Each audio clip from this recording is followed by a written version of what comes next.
Bugun sizlar bilan telling the time vaqtlarni aytishni o'rganamiz.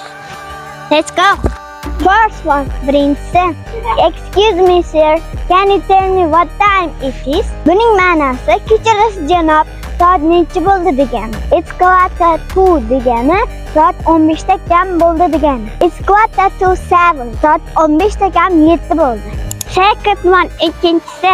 Excuse me, what time does your clock say?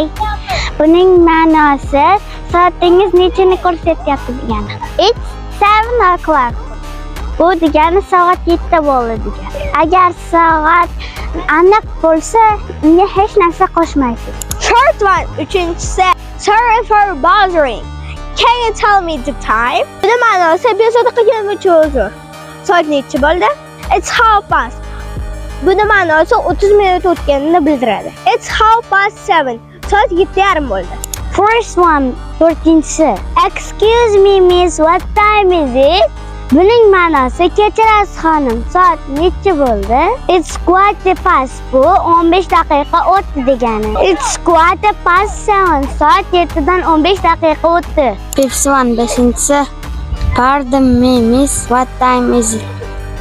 Buning ma'nosi kechirasiz xonim, soat necha bo'ldi degani.